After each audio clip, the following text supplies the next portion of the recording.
Good morning students. आज की जो क्लास है उसमें हम पैरेलल प्लेट कैपेसिटर के पार्ट सेकंड की बात करेंगे, जिसके अंदर हम लोग फॉर्मूला डेराइव करेंगे कैपेसिटेंस के लिए। तो सबसे पहले हम बात करते हैं कुछ उन कॉन्सेप्ट्स की जो हमें यहाँ पे यूज़ लेने हैं।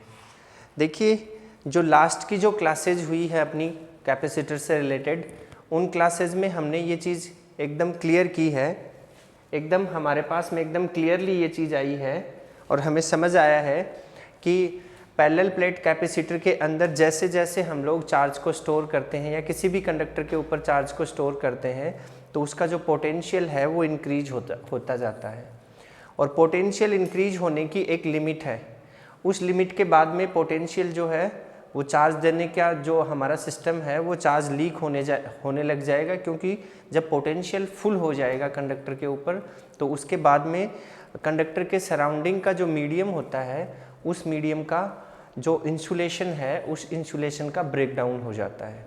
और ब्रेकडाउन होने से क्या होगा, मीडियम के जो एटम्स हैं उनका आयनाइजेशन होना शुरू हो जाएगा। मतलब चार्ज जो है वो लीक होके कहाँ चला जाएगा, मीडियम के एटम्स में जाना शुरू हो जाएगा और उसका आयनाइजेशन होना शुरू हो जाएगा।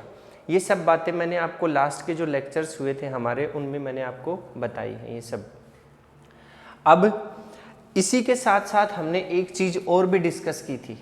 वो क्या थी कि अगर कैपेसिटेंस की बात की जाए तो कैपेसिटेंस क्या है। कैपेसिटेंस किसी भी कंडक्टर का 1 वोल्ट जो पोटेंशियल है वो इंक्रीज करने के लिए जितने अमाउंट ऑफ चार्ज उसको हम देते हैं उसको हम कैपेसिटेंस बोलते हैं।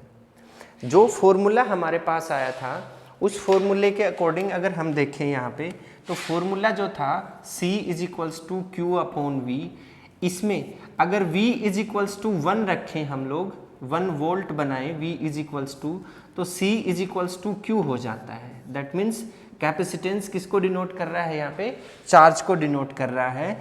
अब अगर मैं आपको बोलूं कि कोई कंडक्टर है, उस कंडक्टर को अगर आपने 1 वोल्ट उसका पोटेंशियल इंक्रीज करना है तो जितना चार्ज उसको दिया जाएगा वो उसका कैपेसिटेंस माना जाएगा। वो क्या माना जाएगा, उसका कैपेसिटेंस माना जाएगा। ठीक है, ये चीज़ भी हमने लास्ट के लेक्चर्स में डिस्कस की थी। ठीक, अब सुनिए, उसके बाद जो नेक्स्ट जो स्टेप आती है उसमें मैं आपको बताता हूँ कि जो कंडक्टर है, जैसे फॉर एग्जांपल ये एक डस्टर है मेरे पास में, इसकी साइज और शेप हम देखते हैं, इसकी ज्योमेट्री। दूसरा एक ये वाटर बोतल है, इसकी साइज और शेप को भी हम देखते हैं। दोनों की साइज और शेप, इसकी ज्योमेट्री है वो दोनों की डिफरेंट है। और दोनों की ज्योमेट्री डिफरेंट है, इसका मतलब अगर हम छोटे कंडक्टर को, स्मॉल ज्योमेट्री वाले कंडक्टर को जिसकी लेंथ विड्थ हाइट जो है वो छोटी है, उसको अगर हम चार्ज देते हैं तो उसका जो पोटेंशियल है 1 वोल्ट वो जल्दी ही इंक्रीज हो जाएगा और उसका कैपेसिटेंस जो है वो जल्दी ही इंक्रीज हो जाएगा। इसका मतलब थोड़ा सा चार्ज देने से ही इंक्रीज हो गया, तो इसका मतलब क्या हुआ, उसका कैपेसिटेंस लो है। और कुछ ये चीज़ें मैंने आपको लास्ट के लेक्चर्स में बताई थी, बकेट का एग्जाम्पल लेके, एक वाटर टैंक का एग्जाम्पल लेके सब बताया था मैंने आपको। और अगर बड़ी ज्योमेट्री का कंडक्टर है तो उस केस में उसका 1 वोल्ट पोटेंशियल डिफरेंस बढ़ाने के लिए हमें लार्ज अमाउंट में चार्ज देना पड़ता है। दैट मीन्स उसका कैपेसिटेंस ज़्यादा है अकॉर्डिंग टू दिस फॉर्मूला और दिस फॉर्म। ठीक है, ये वाली चीज़ आ गई। अब देखो हमें क्या करना है, हमने ये भी चेक किया लास्ट की क्लासेज में कि जो आपका अर्थ होता है उस अर्थ का जो कैपेसिटेंस है वो हमने चेक किया था तो वो 1 फैरेड भी नहीं था। 1 फैरेड भी, जबकि अर्थ जो है वो सबसे बड़ा फिजिकली, हम लोग फिजिकली अर्थ को सबसे बड़ा एक शेप और साइज का कंडक्टर मान सकते हैं, लेकिन उसका भी हमारे पास में क्या नहीं है, 1 फैरेड कैपेसिटेंस नहीं है। तो हमें ज़रूरत पड़ी एक ऐसी डिवाइस बनाने की जिसका कैपेसिटेंस मैक्सिमम से मैक्सिमम हो, और उसके लिए हमने एक नया इनोवेशन किया जिसको हम बोलते हैं पैरेलल प्लेट कैपेसिटर। और उस पैरेलल प्लेट कैपेसिटर में आपने देखा था कि हमारे पास एक प्लेट थी, दूसरी प्लेट उसके पास में रहे, इंडक्शन की वजह से उनके चार्ज का उसके ऊपर डिस्ट्रीब्यूशन हुआ और एक चार्ज को हमने ग्राउंडेड करके उसमें भेज दिया, उससे उसके चार्ज स्टोरेज की जो कैपेसिटी है वो इंक्रीज हुई। ये बात मैंने सारी आपको लास्ट क्लासेज में समझाई थी। ठीक है, अब अगर हम देखें तो किसी भी कैपेसिटर के अंदर कितना चार्ज स्टोर हो सकता है, ये बात डिपेंड करती है Q और V पे, ठीक। लेकिन अब अगर हम किसी कैपेसिटर की ज्योमेट्री की बात करें, क्योंकि हमें पता है कि कैपेसिटेंस जो है वो ज्योमेट्री पे डिपेंड करता है, कंडक्टर की ज्योमेट्री पे डिपेंड करता है, तो इसी फॉर्मूले को अगर हम ज्योमेट्रिकल फॉर्म में ले आए तो हमारी जो कैपेसिटेंस निकालने की मतलब जो मेथड है वो और ज़्यादा इजी हो जाएगा। उसके लिए हम आज करने वाले हैं एक अपना टॉपिक, पैरेलल प्लेट कैपेसिटर के फॉर्मूले को डेराइव करेंगे हम लोग, और उसको डेराइव करने के लिए हमारा टारगेट रहेगा C = Q/V निकालना, और इसको भी किस फॉर्म में निकालना है, ज्योमेट्री की फॉर्म में हमें निकालना है। तो शुरुआत करते हैं, देखते हैं। देखिए यहाँ से हमारे पास हमने एक डायग्राम बनाया, जैसे कि हम लास्ट क्लासेज में भी डायग्राम बनाते आ रहे हैं। हमने यहाँ पे एक पैरेलल प्लेट का डायग्राम बनाया। ये लीजिए हमारे पास में ये एक प्लेट है, इस तरीके से ये एक प्लेट है, और ये एक दूसरी प्लेट है हमारे पास इस तरीके से, ये एक और प्लेट है हमारे पास, दो प्लेट हैं। दोनों का जो एरिया है, दोनों प्लेट्स का जो एरिया है वो सिमिलर है, दोनों प्लेट्स का जो एरिया है वो सिमिलर है, और उसको हमने A अज्यूम कर लिया। दोनों प्लेट्स का एरिया क्या अज्यूम कर लिया, A। ये जो प्लेट हैं इनके बारे में भी मैंने आपको बताया था कि ये जो प्लेट हैं ये एक सर्कुलर डिस्क की तरह होती हैं ऐसे, ठीक। इनका एरिया हमने मान लिया A। कितना मान लिया, A। अब ये तो फ्रंट व्यू से देख रहे हैं आप। अब इसी डिस्क को अगर मैं ऐसे खड़ा कर दूंगा तो आप उसका साइड व्यू देखेंगे तो वो आपको ऐसी नजर आएगी, ठीक है। इस तरीके से हमारे पास दो प्लेट हैं। पहली जो प्लेट है हमारे पास, ये वाली प्लेट, इसको हमने चार्ज दिया Q चार्ज दिया, और इस Q चार्ज की वजह से इसके ऊपर जो चार्ज का डिस्ट्रीब्यूशन हुआ प्लस प्लस प्लस, इस तरीके से इसके ऊपर चार्ज का डिस्ट्रीब्यूशन हुआ। अब ये जो दूसरी प्लेट है जो कि एक स्मॉल डिस्टेंस के ऊपर रखी हुई है, कितनी डिस्टेंस है, स्मॉल डिस्टेंस है D डिस्टेंस के ऊपर रखी हुई है, ठीक है, इसके बिल्कुल पास में। तो इंडक्शन की वजह से इसके ऊपर भी चार्ज आएगा। और एक इस प्लेट का जो प्रिंसिपल, हमने पैरेलल प्लेट का जब प्रिंसिपल पढ़ा था तो इस सेकंड वाली प्लेट को हमने ग्राउंडेड किया था। तो इस प्लेट को अगर हम ग्राउंडेड कर देते हैं इस तरीके से, ये लीजिए हमने इसको ग्राउंडेड कर दिया है इस तरीके से, ठीक।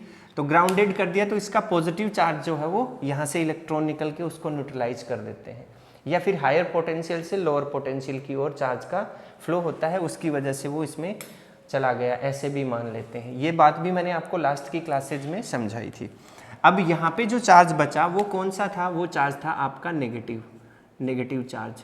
ये नेगेटिव चार्ज जो है ये प्लेट P1 की, ये जो प्लेट P1 है इसको P1 माना, इसको P2 माना। इस प्लेट P1 का जो ये पॉजिटिव चार्ज है इससे बाउंडेड है ये, ठीक, और इस वजह से ये यहाँ से रिप्लेस नहीं हो रहा है, ठीक। अब हमने क्या माना कि ये जो चार्ज हमने दिया है दोनों प्लेट्स को, Q चार्ज इस प्लेट को दिया है, सेकंड वाली प्लेट को हमने कोई चार्ज नहीं दिया, इस पे इंडक्शन की वजह से चार्ज आया है, ठीक है।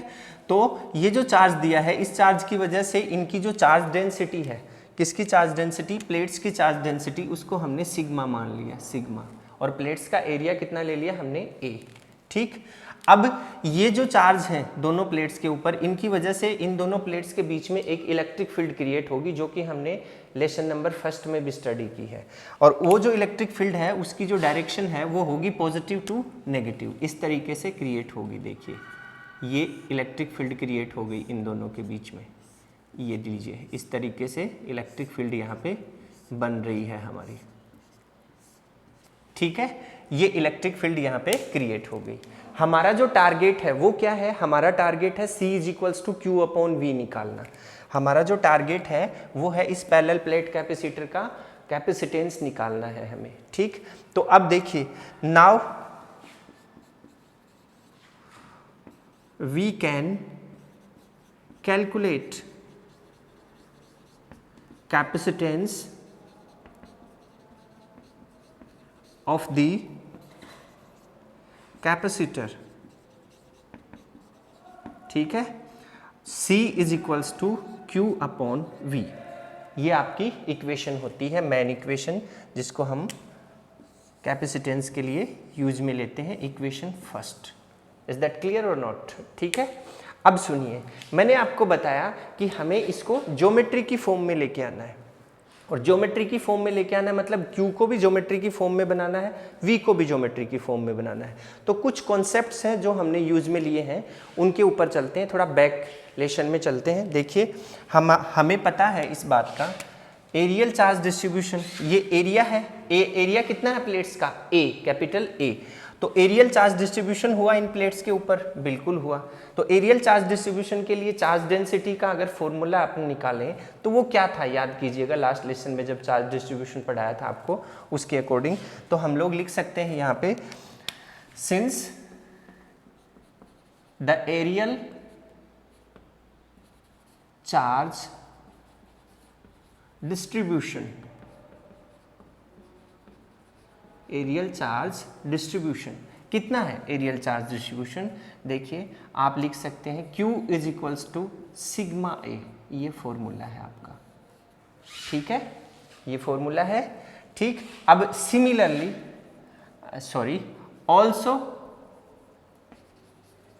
Also we no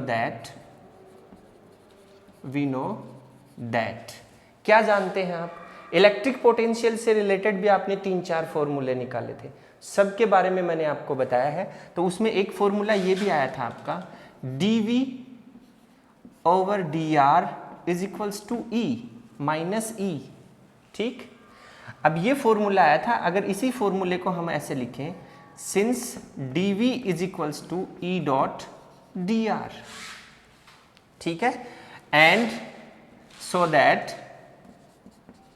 so that we can write for the capacitor, यहाँ पे इलेक्ट्रिक फील्ड कितनी बनी आपकी, यहाँ पे इलेक्ट्रिक फील्ड आपकी बन रही है E इलेक्ट्रिक फील्ड बन रही है आपकी। तो डिस्टेंस कितनी है बीच में, D, तो V कितना हो गया इस फॉर्मूले के according, V is equals to E dot D, ये हो गया आपका, ठीक। अगर इसको इक्वेशन नंबर हम सेकंड माने और इसको इक्वेशन नंबर हम थर्ड माने, तो ये दो इक्वेशंस आपके पास में आई, कहाँ से आई मैंने आपको बताया। अब इन दोनों इक्वेशंस में देखिए, इसमें क्या है, इसमें एरिया आ गया, ज्योमेट्री को शो करता है। इसमें क्या है, इलेक्ट्रिक फील्ड और डिस्टेंस आ गई, ये भी ज्योमेट्री को क्या कर रहा है, शो कर रहा है।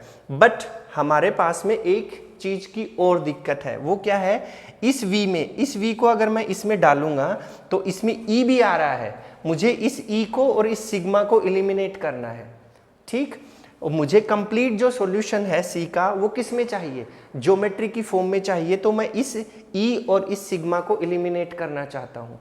तो जो लास्ट का जो लेसन था अपना फर्स्ट लेसन, उसमें गाउस की जो एप्लीकेशंस आपने पढ़ी थी, उस एप्लीकेशंस में मैंने आपको एक चीज़ बताई थी कि इस तरीके से दो प्लेट हैं अपने पास, ठीक है, ऐसे ये दो प्लेट्स हैं अपने पास, और इन दोनों प्लेट्स के ऊपर चार्ज का डिस्ट्रीब्यूशन अगर हम दिखाते हैं, ऐसे दिखाते हैं चार्ज, और यहाँ पे, ठीक है, तो यहाँ पे नेगेटिव चार्ज है, तो इनकी इलेक्ट्रिक फील्ड अगर हम फाइंड कर रहे हैं तो इलेक्ट्रिक फील्ड की डायरेक्शन ये है एक तो आउटसाइड द प्लेट्स यहाँ पे इलेक्ट्रिक फील्ड और यहाँ पे इलेक्ट्रिक फील्ड, और inside the plates electric field. ज़रा याद कीजिएगा, और अगर याद नहीं है तो लास्ट के जो वीडियो हैं उनमें आप चेक कर सकते हैं, या जो नोट्स हैं उसमें भी आप देख सकते हैं।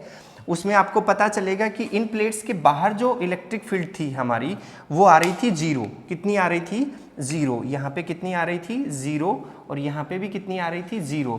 बट इनसाइड द प्लेट्स या बिटवीन द प्लेट्स जो इलेक्ट्रिक फील्ड आई थी आपकी, वो आई थी E is equals to sigma upon epsilon not, ये वाली आई थी। कुछ ध्यान में आया आपको, ठीक है। तो ये जो E है, ये जो E है, ये E भी कहाँ बन रहा है, इन प्लेट्स के बीच में ही बन रहा है। तो इस E की वैल्यू भी इसकी तरह ही कितनी हो जाएगी, सिग्मा अपॉन एप्सिलॉन नॉट, ठीक है। तो इस E की वैल्यू को हम यहाँ पे रिप्लेस कर सकते हैं, ठीक। तो मैं इसको इरेज कर रहा हूँ, यहाँ से इसको इरेज कर दिया मैंने। अब मैं यहाँ पे लिख सकता हूँ, but E is equals to sigma upon epsilon not, ठीक है। तो देयरफॉर क्या हो जाएगा, therefore V is equals to क्या लिख सकते हैं, sigma upon epsilon not into D, ये लीजिए, इक्वेशन बन गई आपकी 4th नंबर। Is that clear or not? ठीक है, अब देखिए, अब हमारे पास में देखिए किसी भी टाइप का कोई कंफ्यूजन नहीं है। अब सिर्फ सिग्मा को एलिमिनेट करना है और सिग्मा अपने आप एलिमिनेट हो जाएगा क्योंकि वो कट जाएगा इससे। अब हम इक्वेशन फर्स्ट में वैल्यू पुट कर रहे हैं, ठीक है, यहां से देखिए आप, now putting the value in equation first from equation second and fourth. ठीक है, तो हमने क्या किया, now using equation second, fourth and first, तो आपके पास में c की वैल्यू आ जाएगी, c इज इक्वल्स टू ये है आपका q सिग्मा a अपॉन, और फिर v है आपका sigma upon epsilon not into D. ये हो गया, एप्सिलॉन नॉट तो ऊपर चला गया, then c is equals to sigma a epsilon not upon sigma into D. Sigma से सिग्मा कैंसिल हो गया, then c is equals to आ गया epsilon not a upon D. ध्यान से देखिए, ये फॉर्मूला आपका फाइनल इक्वेशन बना कैपेसिटर के लिए। ये जो फॉर्मूला है ये हमारी फाइनल इक्वेशन को डिनोट कर रहा है। ठीक है, इसको इक्वेशन बना सकते हैं आप 5th number. Is that clear? बना कि नहीं बना? देखिए ये जो फॉर्मूला बना है आपका, इससे हम वैल्यू को फाइंड आउट कर सकते हैं। अब इस फॉर्मूले को ध्यान से अगर हम देखें तो हमें ये बात क्लियर नज़र आ रही है कि इस फॉर्मूले के अंदर जो भी क्वांटिटी है, जैसे एप्सिलॉन नोट क्या है, परमिटिविटी ऑफ फ्री स्पेस, उसकी वैल्यू हमें पता होती है। ठीक है, 8.85 वाली। ठीक, एरिया ऑफ द प्लेट और कंडक्टर, जो कि हमने यहाँ पे यूज में लिया था। जब आप उसको यूज में ले रहे हैं, जब आप बना रहे हैं, तो हमें पता है, हम उसका एरिया पता कर सकते हैं। हम जब उसको यूज में लेंगे तो एरिया मेजर करके ही उसको यूज में ले लेते हैं। फिर डी क्या है, distance between the two plates. दोनों प्लेट्स जब रखी हैं आपने, तो दोनों प्लेट्स के बीच की जो डिस्टेंस है वो भी आप मेजर करके पहले से मतलब कंसीडर कर सकते हैं। तीनों चीज़ें हमें पता है तो हम कैपेसिटेंस इजीली निकाल पाएंगे। Is that clear or not? It's a very easy formula rather than this one. ठीक है, ये आ गया। अब अगर हम बात करें, ध्यान से सुनिए आप, इसके बाद में अगर हम बात करें तो हाँ, ये हो गया है। अब अगर इसको देखा जाए तो एप्सिलॉन नोट क्या है? एप्सिलॉन नोट तो एक कांस्टेंट है हमारा, ठीक है ना। परमिटिविटी ऑफ फ्री स्पेस क्या होता है? कांस्टेंट होता है। और इस कांस्टेंट को यहाँ से रिप्लेस करें हम लोग, तो हमारे पास जो इक्वेशन निकल के आती है वो क्या आती है? देखो, इसको रिप्लेस किया तो C proportional to A upon D, ये आई आपके पास इक्वेशन। और इस इक्वेशन को अगर आप अलग अलग करते हैं तो आपके पास इक्वेशन बनती है C और directly proportional to A and C inversely proportional to D। ये कॉन्सेप्ट निकल के आया यहाँ पे। ठीक है, ये अलग अलग कॉन्सेप्ट। तो ये दोनों जो कॉन्सेप्ट हैं, इनसे हमें क्या पता चल रहा है? इनसे हमें पता चल रहा है कि एरिया ऑफ द प्लेट जितना ज़्यादा होगा उसका कैपेसिटेंस भी उतना ही ज़्यादा हो जाएगा। ठीक, एरिया ऑफ, इसका मतलब ये निकल रहा है सीधा सीधा कि कैपेसिटेंस जो है वो पैरेलल प्लेट की कैपेसिटी, पैरेलल प्लेट्स की जो ज्योमेट्री है उसके ऊपर डिपेंड करता है। दैट मीन्स एरिया के डायरेक्टली प्रोपोर्शनल होता है और distance between the plates D के इनवर्सली प्रोपोर्शनल होता है। ठीक है, ये हो गया आपका लेक्चर। अब अगर हम इसको और आगे लेके जाएं तो इसका कुछ कंक्लूजन और निकलता है, वो मैं आपको नेक्स्ट लेक्चर में बताऊंगा। ये लेक्चर तो आपका इतना ही रहेगा, उसके बाद में हम नेक्स्ट लेक्चर में फिर से एक नए टॉपिक की बात करेंगे जिसमें हम पढ़ेंगे पैरेलल प्लेट कैपेसिटर पार्ट 3। ठीक है, उसमें क्या करना है वो मैं आपको नेक्स्ट लेक्चर में बताऊंगा। Thank you, have a nice day.